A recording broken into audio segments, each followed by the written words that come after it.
Hello guys, हम लोग friction chapter को देख रहे हैं।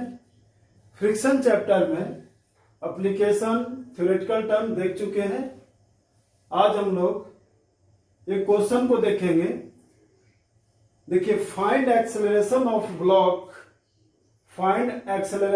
Block, tension in string, force of friction acting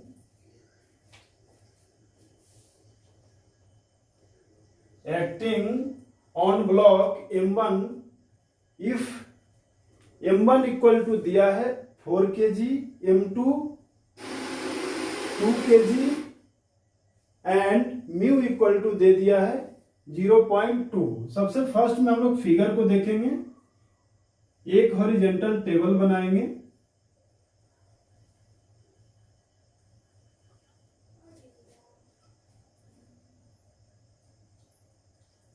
यहां एक पुली लगा हुआ है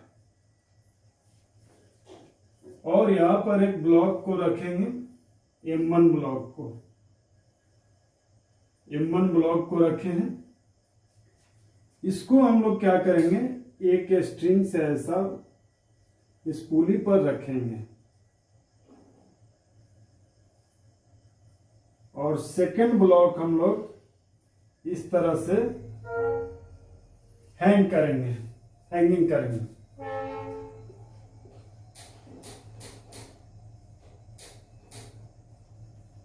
देखिए, इसका मास क्या है, दिया हुआ है M1 और ये मास M2 इक्वल टू 2 kg और M1 इक्वल टू दे दिया है M1 इक्वल टू 4 kg।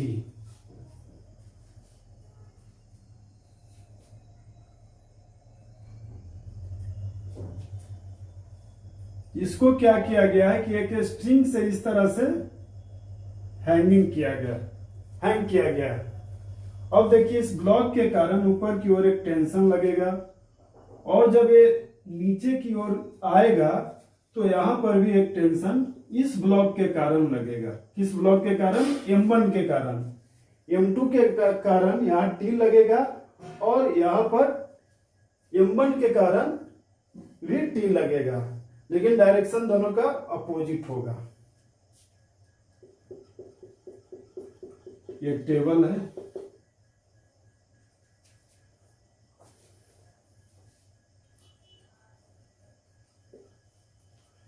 अब देखिए, इस पर लगने वाली फोर्स कौन कौन सा है। सबसे फर्स्ट में हम लोग फोर्स को दिखाएंगे। नीचे की ओर क्या लगेगा, M2G। इस पर क्या लगेगा, ऊपर की ओर नॉर्मल रिएक्शन, नीचे M1G और पीछे की ओर फ्रिक्शन फोर्स। यानी सारे फोर्स को हम लोग दिखा चुके हैं। सबसे फर्स्ट में हम लोग देखेंगे कि इस पर टेंशन कितना लग रहा है। अच्छा, ये ब्लॉक कैसे आ रहा है, नीचे की ओर। ये नीचे की ओर आएगा। ये एक्सेलरेशन से ये यदि नीचे की ओर आ रहा है तो निश्चित रूप से एक ही स्ट्रिंग से बंधा हुआ है, तो ये भी ए एक्सेलरेशन से आगे की ओर जाएगा। हम लोग देखेंगे कितना फोर्स इस पर लग रहा है। तो M2G इक्वल टू हम लोग देखते हैं कितना इसका वैल्यू है, वेट क्या है इसका। तो M2 का वैल्यू कितना है, 2, G का वैल्यू 10, यानी कि 20 न्यूटन फोर्स नीचे की ओर लगेगा। यानी M2G का वैल्यू हो जाएगा 20 न्यूटन। नीचे की ओर कितना हो जाएगा, 20 न्यूटन। अब देखेंगे, यदि फ्रिक्शन का वैल्यू अगर यहां ज्यादा हो गया तो ये नीचे की ओर नहीं जा पाएगा, लेकिन फ्रिक्शन का वैल्यू अगर कम होगा तो ही ये नीचे की ओर मूव कर पाएगा। अब हम लोग फ्रिक्शन का भी वैल्यू निकाल करके देख सकते हैं कि ये मूव करेगा या नहीं करेगा। बाद में हम लोग इक्वेशन को लिखेंगे। चलिए, फ्रिक्शन इक्वल टू क्या होता है, friction is directly proportional to normal reaction, यानी friction equal to normal reaction, यानी कि friction equal to mu m1 g, और इसका वैल्यू को रखेंगे फ्रिक्शन इक्वल टू म्यू का वैल्यू 0.2 इंटू m1 का वैल्यू कितना दिया है 4 इंटू जी का वैल्यू 10। इसको सोल्व करेंगे तो ये क्या आ जाएगा 8, यानी कि फ्रिक्शन का वैल्यू आ गया आपका 8 न्यूटन आ गया, 8 न्यूटन।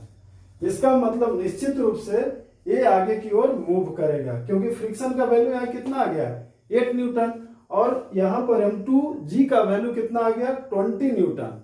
तो ये ज्यादा अगर वेट रहेगा, ये कम रहेगा, इस फ्रिक्शन कम लगेगा, तो ये पुली क्या होगा, पुली मूव करेगा और ये नीचे की ओर ये एक्सेलरेशन से आएगा और ये एक्सेलरेशन से आगे की ओर जाएगा। अब हम लोग क्या करते हैं, नाउ अब हम लोग क्या करेंगे, इक्वेशन को लिखेंगे। सबसे फर्स्ट में हम लोग इस इक्वेशन को लिखेंगे, एक्सेलरेशन की ओर जो डायरेक्शन में फोर्स लगेगा m2 ब्लॉक पर वो कितना होगा। ऐसा करते हैं कि सबसे फर्स्ट में इसको नोट कर लीजिए, क्योंकि ये मिटाना पड़ेगा यहाँ पर। यहाँ जब तक नहीं मिटाएंगे तो इक्वेशन पूरा नहीं लिखा पाएगा। इसको नोट कर लीजिए।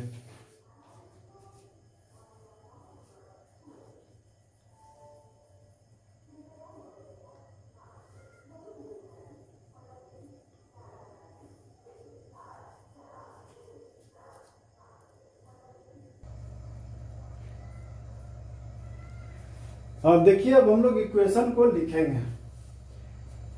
m2 पर कौन कौन सा फोर्स लगेगा, एक्सेलरेशन की डायरेक्शन में m2g, m2g। इसके अपोजिट में कौन सा फोर्स लगेगा t, equal to m2a। Equation first हो गया। अब m1 ब्लॉक पर देखेंगे, एक्सेलरेशन की डायरेक्शन में लगने वाली force act on block m1 along direction of acceleration क्या होगा t, माइनस अपोजिट साइड में क्या लगेगा इसका force, friction force, equal to mass into acceleration. Mass कितना है m1a। इसको हम लोग इक्वेशन सेकेंड बोलेंगे। अब क्या करेंगे, दोनों को ऐड करेंगे। Equation first added with equation second, equation first added with equation second, then T cancel, then T cancel,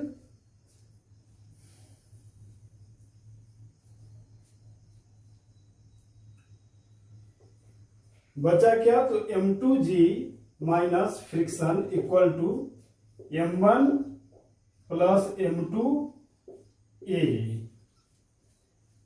अब यहां पर हम लोग देखेंगे वैल्यू। पहले हम लोग वैल्यू निकाल चुके हैं, m2g का वैल्यू क्या आया था और फ्रिक्शन का वैल्यू क्या आया था।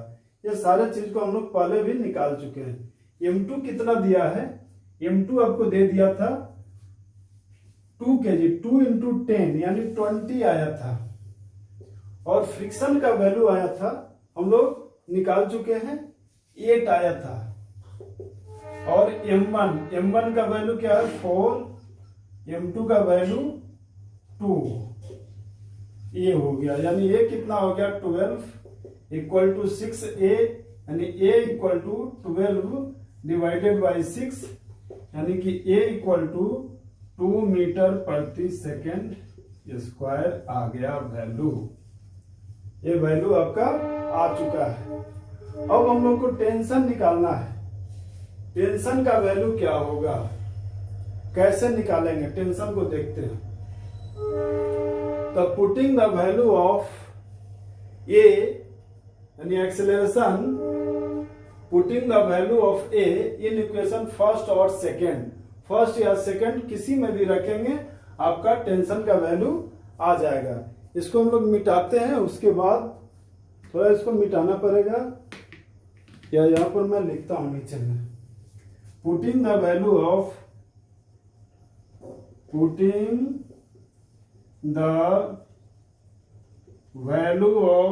A, putting the value of A in equation first, we get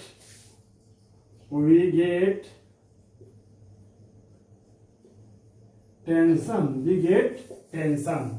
यानी अगर ए का वैल्यू हम लोग इक्वेशन फर्स्ट और सेकंड किसी में भी रख देंगे तो टेंशन का वैल्यू आ जाएगा।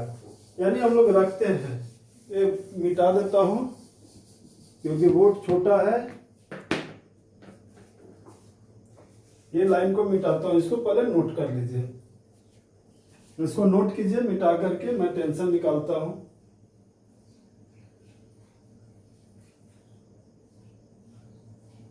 ठीक है, मैं इसको मिटा रहा हूं।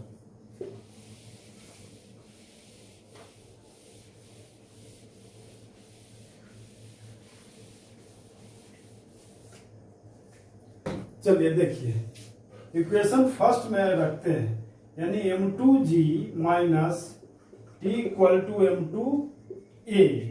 अब यहां देखिए वैल्यू जो दिया है उसको क्या करते हैं, t को इस साइड लाएंगे, यानी m2g minus m2a equal to t, यानी t इक्वल टू m2 का वैल्यू क्या दिया है, 2 दिया हुआ है, यानी 2 इंटू 10 और माइनस 2 इंटू एक्सेलरेशन कितना आया था, 2 आया था, यानी कि t इक्वल टू 20 माइनस 4, यानी t इक्वल टू आ गया आपका 16 न्यूटन।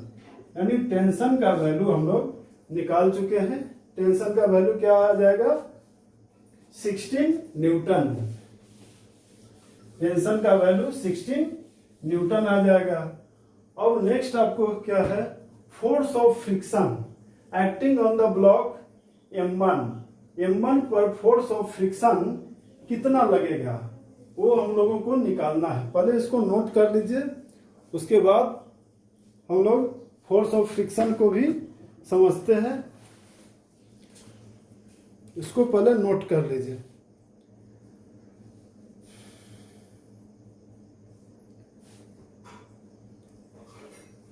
फोर्स ऑफ फ्रिक्शन हम लोग पहले भी निकाल चुके हैं। Force of friction 3rd number में फोर्स ऑफ फ्रिक्शन पहले भी हम लोग निकाल चुके थे। Friction equal to mu N होता है, म्यू एन इक्वल टू क्या हो जाएगा, m1g। यहां पर वैल्यू रखेंगे, म्यू का वैल्यू 0.2 इंटू ये कितना है 4 इंटू 10, यानी ये क्या आ जाएगा, फ्रिक्शन का वैल्यू 8 न्यूटन। यानी ये क्वेश्चन सोल्व हो चुका है, इसको आप लोग नोट कर लीजिए। फिर नेक्स्ट वीडियो में और भी क्वेश्चन को हम लोग देखेंगे जिसमें m2 का वैल्यू कम होगा और फ्रिक्शन का वैल्यू अधिक होगा, जिसके कारण ये ब्लॉक नीचे की ओर नहीं आएगा, या जो M1 ब्लॉक है वो आगे की ओर मूव नहीं करेगा, क्योंकि फ्रिक्शन जब ज्यादा हो जाएगा तो ये आगे की ओर आगे की ओर मूव नहीं कर पाएगा। ठीक है, आज यहां तक। नेक्स्ट क्वेश्चन में हम लोग वो क्वेश्चन को देखेंगे।